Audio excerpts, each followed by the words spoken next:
एकनाथ शिंदेंनी उपमुख्यमंत्रीपदाची शपथ घेतली असली तरी त्यांच्या शपथविधीपूर्वी मोठं राजकीय नाट्य घडल्याचं पुढे आलं। शिंदेंनी शपथ घेतली नसती तर त्यांना भाजपानं बेदखल केलं असतं असा खळबळजनक दावा संजय राऊतांनी केलाय।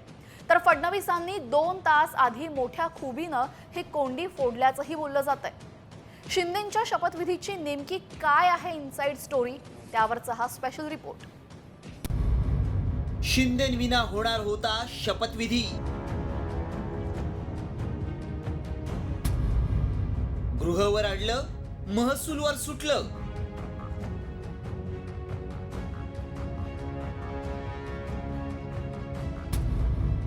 शिंदेंच्या शपथविधीची इनसाइड स्टोरी।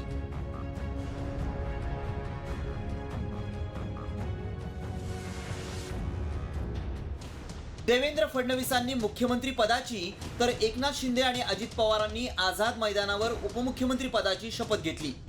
मात्र त्यापूर्वीच एकनाथ शिंदेंच्या वर्षा या निवासस्थानी हाय व्होल्टेज ड्रामा रंगला होता। या नाट्यमय घडामोडींची इनसाइड स्टोरी आता बाहेर आली आहे।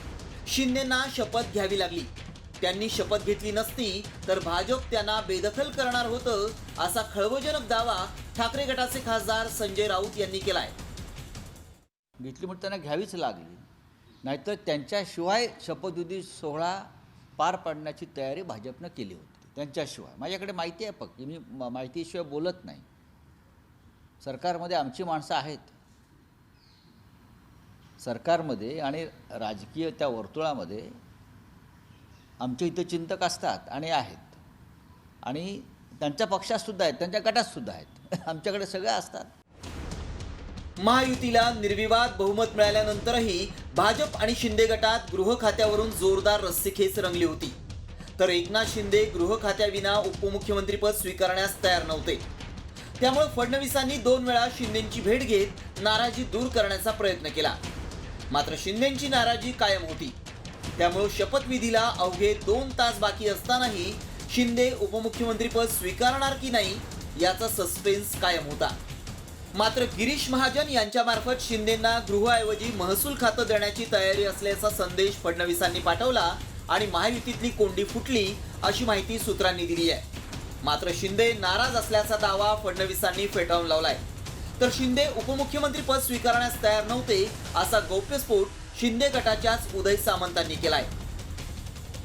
मी तुम्हाला 100% सांगतो, त्यांची बिलकुल नाराजी नव्हती। मी स्वतः त्यांना भेटलो होतो, त्यांची कुठलीही नाराजी त्याच्यामध्ये नव्हती।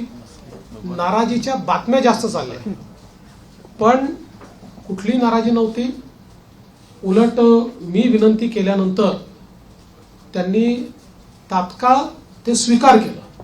स्वतः माननीय एकनाथ शिंदे साहेब उपमुख्यमंत्री पद घ्यायला इच्छुक नव्हते। आम्ही सगळ्या आमदारांनी, माजी मंत्र्यांनी, शिवसेनेच्या सगळ्या पदाधिकाऱ्यांनी त्यांना गळ घातली, इच्छा व्यक्त केली की ज्या योजनेचं मूर्त स्वरूप तुम्ही महाराष्ट्रासमोर आणलं त्या तशाच्या तशा चालवणं देवेंद्रजींबरोबर तुमची जबाबदारी आहे, म्हणून हे तुम्ही स्वीकारलं पाहिजे। ही शिवसेनेची गरज आहे, जनतेची गरज आहे, आणि म्हणून त्यांनी शेवटच्या टप्प्यामध्ये सांगितलं की मी ते स्वीकारायला तयार आहे।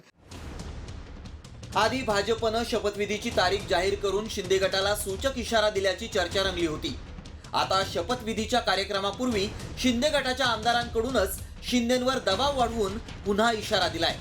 त्यामुळे आता खाते वाटपात भाजप शिंदे गटाला हवी असलेली खाती देणार की ताठर भूमिका घेऊन शिंदेंची फरफट करणार याकडेच लक्ष लागलंय।